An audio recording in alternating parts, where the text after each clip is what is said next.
The Mutual Broadcasting System presents The Mysterious Traveler, written, produced, and directed by Robert A. Arthur and David Kogan, and starring tonight two of radio's foremost personalities, Eric Dressler and Brett Morrison, in I Died Last Night.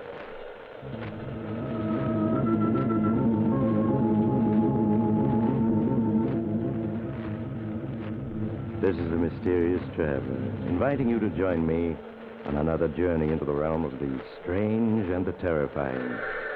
I hope you will enjoy the trip, that it will thrill you a little and chill you a little. So settle back, get a good grip on your nerves, and be comfortable, if you can. For tonight, our journey is one such as no living man ever took before. We're going to accompany a gentleman named Gregory Raymond across the very threshold of existence into another world. It's a story I call I Died Last Night.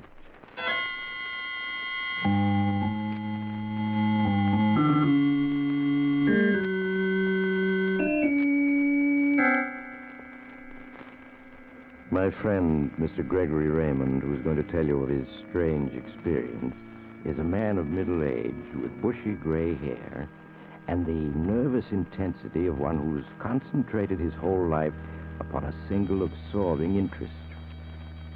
As he proceeds with his tale, please overlook the inconsequential fact that he's dead.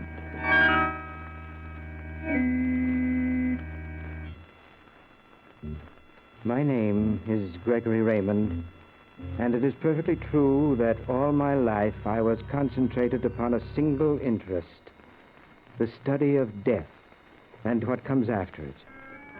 Even from boyhood, that one interest absorbed me. I made 1,000 efforts to penetrate the baffling veil that separates life from death, to effect communication with those on the other side of the dark curtain. And in this effort I had no success until I met that man of great wisdom from the East, the Yogi Krishna. Then I knew I had found the teacher I needed. I studied daily for months with Krishna and his other pupils. I devoted my entire fortune to the project. And we were just on the brink of success when one evening the yogi kept me with him after the others had left. My friend Gregory, it is necessary that you and I should talk. Of course, Yogi. You seem troubled. I am, Gregory. We have come close to success in our studies here, have we not? Closer than I ever dared hope we would. If now we could only tear away the last veil of ignorance that separates us from the truth. If we could only see through to the other side of the wall of death. Patience, my friend. Death is a subject that has engrossed man's mind for 1,000,000 years. We cannot expect to solve its dark mysteries in a few months. No, of course not, but I've spent a lifetime trying, and I suppose I'm a little impatient. I, too, have spent a lifetime just preparing to make the study. And now that success is in sight, it grieves me to say that we must discontinue our studies. Discontinue them? Just when we were getting somewhere? Well, no, we can't. We have no choice. But why? Why must we stop now when we're so close? For the simplest reason in the world. We lack the money to continue. Oh, money. Is that the trouble? We need trained assistants, scientific instruments, many things to aid us. All this requires money, and we do not have it. Well, how much? Many thousands. $100,000, perhaps. 100,000. It's a lot. But we'll get it. We have to. Alas, my friend, I do not know where. Listen. My brother, John, is a rich man. He's head of the Raymond Foundation, which makes grants for all kinds of important studies. Yes, I have heard so. I'll ask him for the money. For a cause like this, he'll give it to us. I know it. It would mean everything to us. But suppose he refuses? He won't refuse. And if he does, I'll get the money from him somehow. I swear it.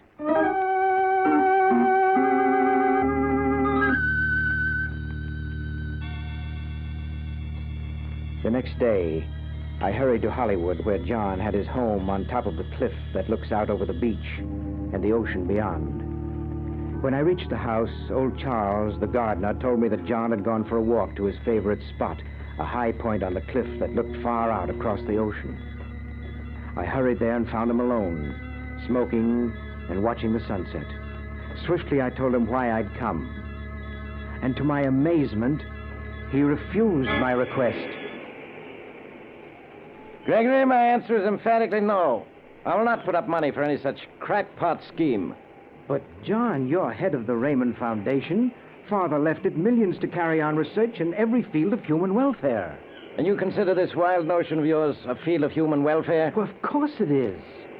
Don't you understand? We're on the very verge of solving the greatest mystery of all, the mystery of death and what follows it. Indeed, Gregory. But it's true. We only need a little more time and money. Time and money. And when we've succeeded, when we've definitely established communication with those who have left this sphere of existence, think what that will mean to the world. Just what will it mean to the world? Why, it will mean everything. Think of the comfort it'll give mankind, the peace of mind, the tranquility of soul that will result when we know what is to come, what our future life is to be like. Can't you see that? No, I'm afraid I can't. Old-fashioned faith is good enough for me.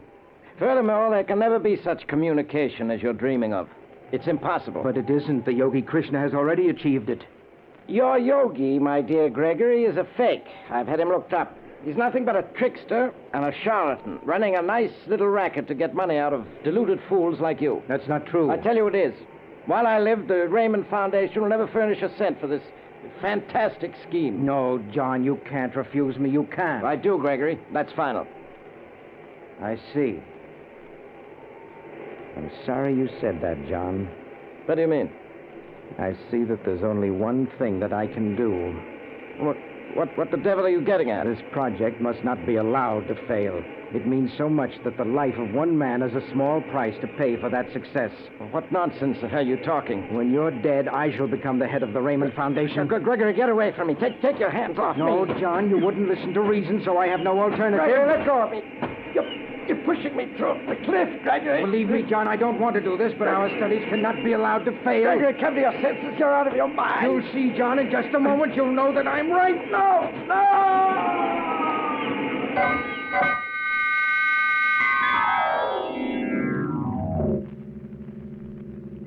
Far below me, John lay still.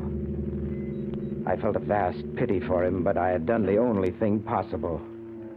And I was sure that John, wherever he might be then, agreed with me.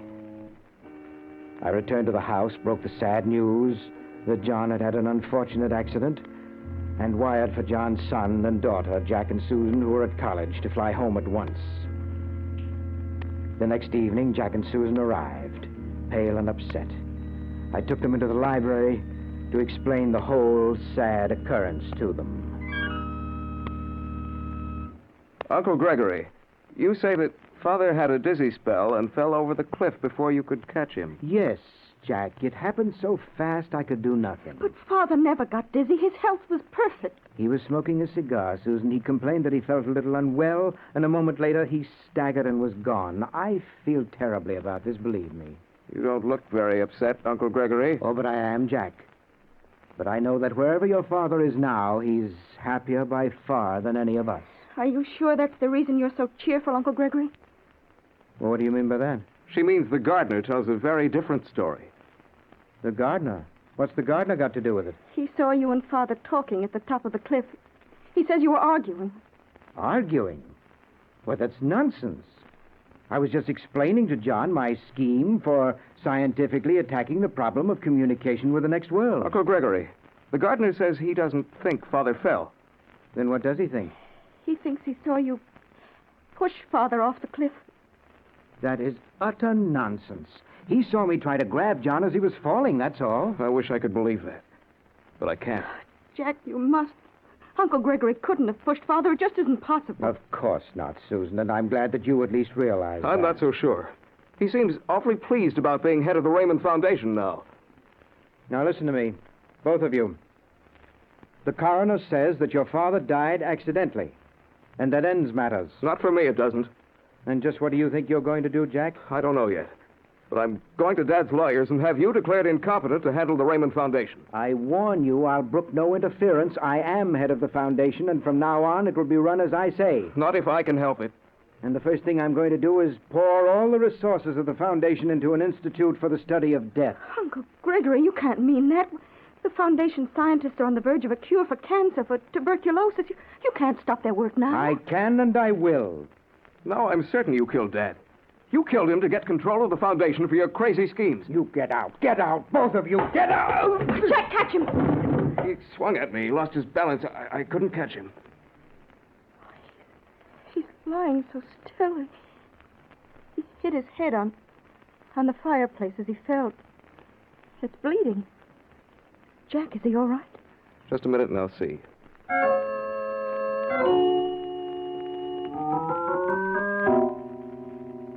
Jack bent over me.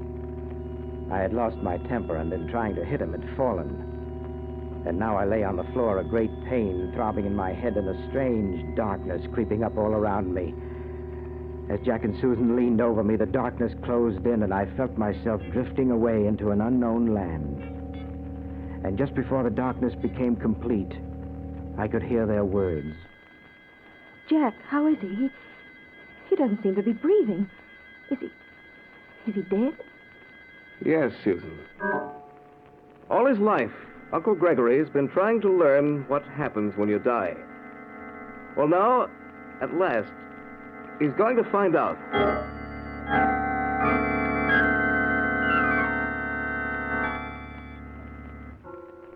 How long I lay in vast dark nothingness, I do not know.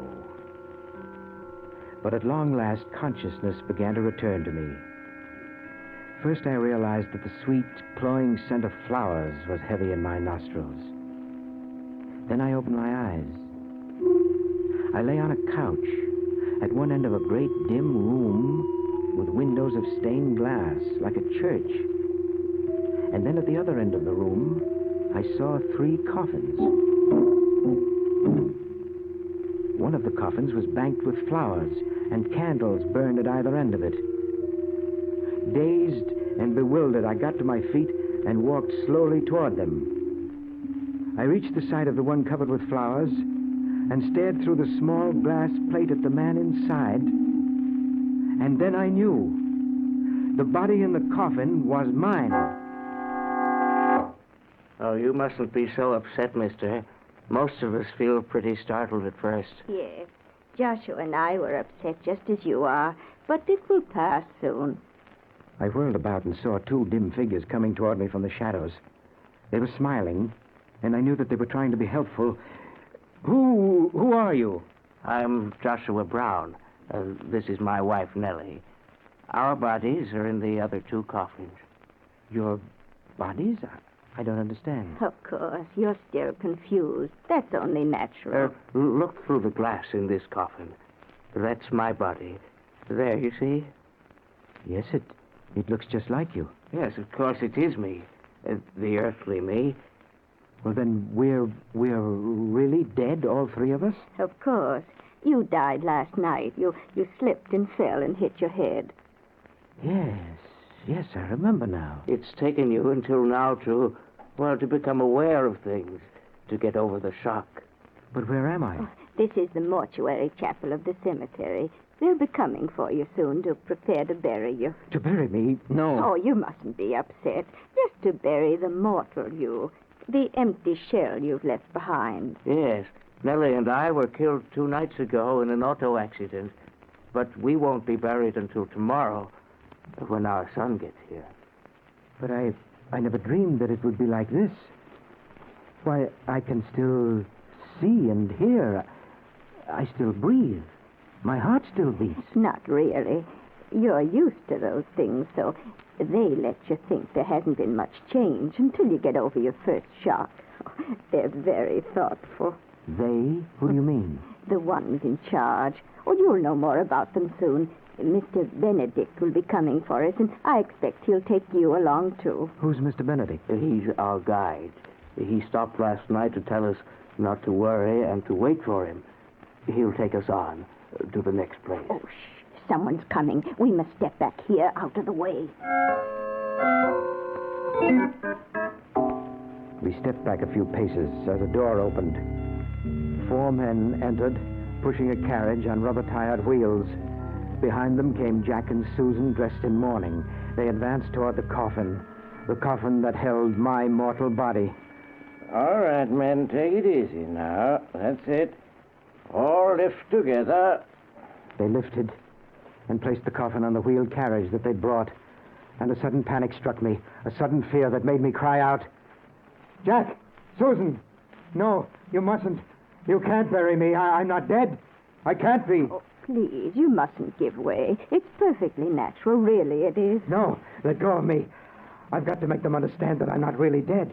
Let go of me. Jack! Susan! Please, you mustn't distress yourself. You see, they can't hear you. It was true. None of them so much as turned. The 4 men wheeled my coffin out. Jack and Susan followed, and the door closed. I was alone again with the Browns. They didn't hear me. They didn't pay any attention to me. It was impossible for them to hear you. We cannot communicate with the living, nor they with us. But it must be possible. I'm sorry, but really it isn't. Mr. Benedict said so. But all my life I've worked to establish such communication, and now I have so much to tell the world. The people that I've worked with, Yogi Krishna, I must tell them all this. I must reach them somehow. But if it is possible, Mr. Benedict will tell you, I'm sure. Now, please, the only thing we can do is be quiet and wait for him.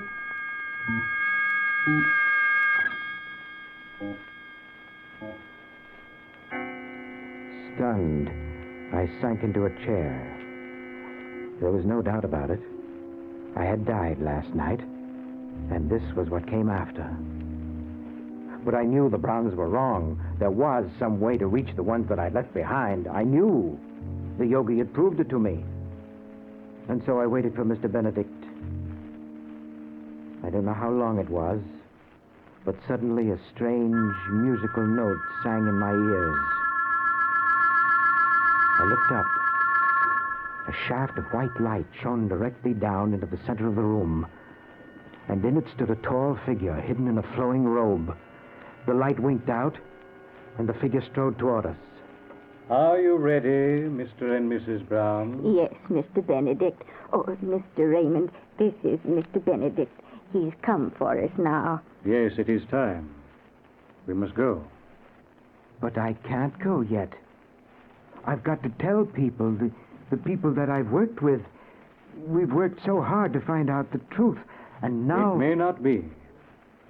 Now, Mr. and Mrs. Brown, it is time. Sure, Mr. Benedict, we're ready.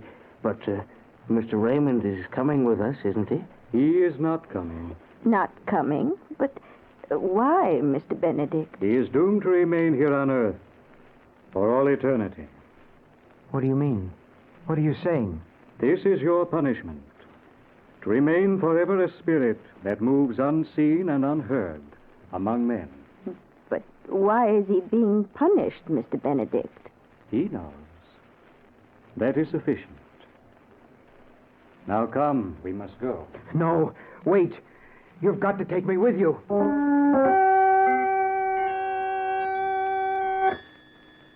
But they didn't wait. They took a step, 2 steps, and were gone. Where they'd vanished, heavy curtains rustled against the wall. I rushed over to them and flung them back. There was no wall. I could see straight out into a peaceful cemetery, and across the green grass, Mr. Benedict and the Browns were walking away. I hurried after them, and something stopped me. An invisible barrier across my path, cold, unyielding, like glass. I beat against the invisible barrier with my hands. I cried out, and no one heard, no one noticed. And at last, exhausted, I ceased. Jack and Susan were slowly walking toward me. They came down a little path and stopped not 5 feet from me, yet they did not see me. And they were talking about me. Well, it's all over, Susan. Uncle Greg and Father are both gone. We've got to face the fact. I know, Jack, but do you think Uncle really did kill Father? I don't want to believe it. Well, I guess we'll never know. But if he did, he's been punished for it. Perhaps this punishment is worse than we can ever guess. Do you suppose that now, wherever he is, he's trying to tell the world what he knows? Probably, Susan. But if only Gregory hadn't become such a fanatic on the subject, none of this would ever have happened. They started to move away. And again I cried out to them, Jack, Susan, listen to me. You've got to hear me. You've got to. But they didn't turn. They didn't hear. They couldn't. They were alive. And I was dead. At last, despairing, I turned, and there was Mr. Benedict again, watching me, his deep-set eyes expressionless. Gregory Raymond, do you believe at last? Are you convinced now that there can be no communication? No, there must be. Yogi Krishna proved it to me. He was a trickster, seeking money from you. The most heartless kind of trickster, preying on your hope. I don't believe it. You must resign yourself to the truth. We are not unkind. We do not wish you to be tormented unnecessarily. Come with me. I shall show you.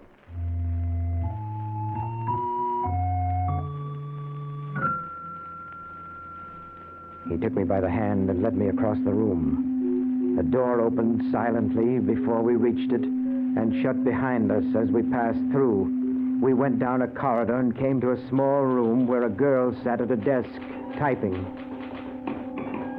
We entered, and she did not look up. She is typing the necessary documents concerning your burial tomorrow, Gregory Raymond. Do you wish to speak to her? Yes, I do. Young lady, listen to me. I'm Gregory Raymond, here standing beside you. She does not hear you. You don't have to answer me. Just stop typing. Anything to show that you know that I'm speaking to you. You see? Now come, we shall try further. We continued down the hallway, and we came to another room. In this one, a man sat. We paused in the doorway and watched him. He was telephoning. Hello, obituary editor. This is the Stonefield Chapel calling. Will you run an announcement, please, saying that services for the late Gregory Raymond will be held Thursday at 4 o'clock? That is correct. From the chapel. Only the family will be present. Thank you. You may try to speak to him if you wish. My friend, can you hear me? Please, just look around. Hello, evening ledger. The obituary editor, please. Please, you must hear me. You must. I have to let the world know all that I've learned. Hello, obituary editor. This is the Stonefield Chapel calling. Will you take down an announcement, please? Oh, all right. Yes, I'll wait. He cannot hear. But perhaps someone else may. We will try again if you wish. Oh, yes, I do. Someone, somewhere will be able to hear me. We went on down the corridor, and another door opened before us. We stepped through onto green lawn. Mr. Benedict led me across it through a little gate and into a small cemetery that lay hushed in the shade of great trees. There 2 men were digging. We paused beside them. Do you know what they're digging, Gregory Raymond? Yes, a grave. Your grave, where your earthly body shall rest while you roam the world unseen, unheard. Oh, no. Speak to them. See if they can hear you. I will. You 2 men, listen to me. I'm Gregory Raymond. Do you hear? They do not hear. You've got to listen to me. Just give me some sign that you hear something. Just stop digging for a minute. Anything. You see? They do not pause. Thus it must be always. Your punishment is to remain here on this earthly plane, a lonely soul without hope. Oh, no, I couldn't bear that. Take me with you. I don't care what happens to me, but don't leave me here like this. I'm sorry. It cannot be otherwise. But what have I done? What am I being punished for? You know. I do not need to tell you. You mean because I killed my brother? That is for you to say, not for me to judge. I did. I did kill him. I pushed him off the cliff when he refused the money that I asked for. Are you confessing to his murder, Gregory Raymond? Yes, I am. I killed him. It was an impulse. I didn't plan to do it. But I'm sorry now. Punish me any way you want, only don't leave me here like this. Very well, Gregory Raymond. You shall be punished.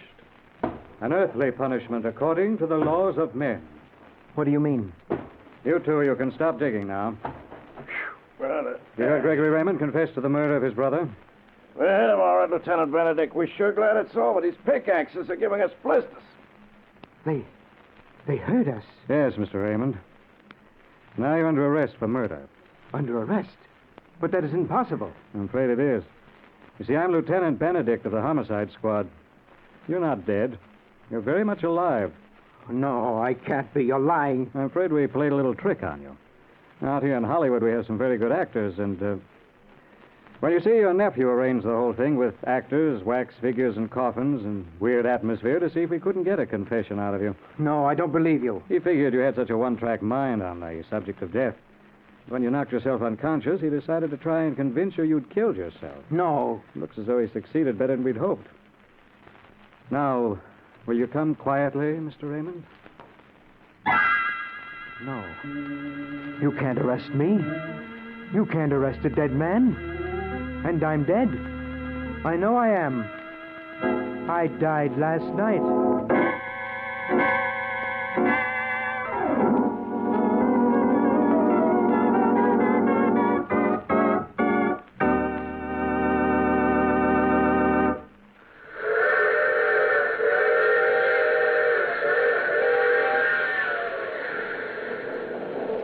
This is the mysterious traveler again. Oh, you want to know whether Gregory really was dead or not? Well, it became a matter of some dispute. The doctors said he was alive, and he insisted he was dead. They argued back and forth, and neither side could convince the other. You know how it is when neither side will give in. To this day, nobody has convinced Gregory that he's really alive. It's probably the strangest punishment a man ever suffered. Which brings me to my story for next week, SOS. It's about three men who find themselves in the most dreadful predicament any man has... Oh, you have to get off here. I'm sorry. I'm sure we meet again. I take this same train every week at this same time.